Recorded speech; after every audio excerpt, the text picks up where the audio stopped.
अस्सलाम वालेकुम नाज़रीन। इस वीडियो में मैं आपको बताऊंगा कि स्वीडन में जो कुरान पाक की बेहुरमती हुई थी, इसके ख़िलाफ़ पूरे पाकिस्तान में कल नमाज जुम्मा के बाद एहतजाज रिकॉर्ड करवाए गए और मुल्क के गली गली शहर शहर से एहतजाज निकाले गए और स्वीडन के जो परचम था उनको जलाया गया।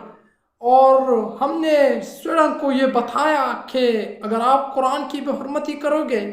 तो हम आपसे इंतकाम लेंगे और हर मुमकिन कोशिश इंतकाम के लिए करेंगे। और पाकिस्तान में जगह जगह पे स्वीडन का परचम जलाया गया और स्वीडन को ये पैगाम दिया गया कि आप अगर इस तरह हरकत करोगे तो हम आपसे हर तरह के इंतकाम लेंगे और आखिरकार हम आपको मरते दम तक नहीं छोड़ेंगे और आपको खुद मारेंगे। और इसके साथ साथ इराक से भी एक नई अपडेट्स आई हैं, जिसके मुताबिक ज़राए के मुताबिक उनका ये कहना है कि इराक के लोग जो है ना वो सफारतखाने पे चढ़ चुके हैं और उन्होंने स्वीडन के सफारतखाने को कब्जे में ले लिया गया है। और स्वीडन को ये बताया गया है कि हमें अपना जो बेहुरमती करने वाला था वो असल में इराकी था और उन्होंने ये बताया है स्वीडन को कि हमें इराकी दे दो और हम उनके साथ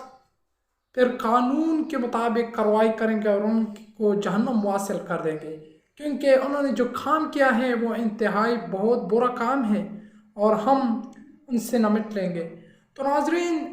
इराक से भी बहुत बड़ा अपडेट्स आया है जिसकी वजह से पूरी दुनिया में शोर मच गया है और साथ ही साथ कल पाकिस्तान में भी जो है ना एहतजाज और रैलियाँ रिकॉर्ड करवाई गई हैं, जिसकी बदौलत हमने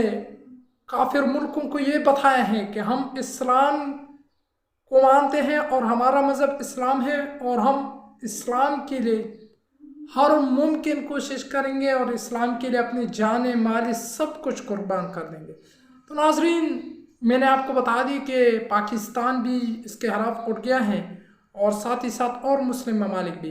तो अगर ये वीडियो आपको पसंद आई हो तो मेरे चैनल को सब्सक्राइब करो, क्योंकि मैं फिर भी आपको इसी तरह फिर भी ज़बरदस्त अपडेट से बाखबर रखूँगा। वस्सलाम।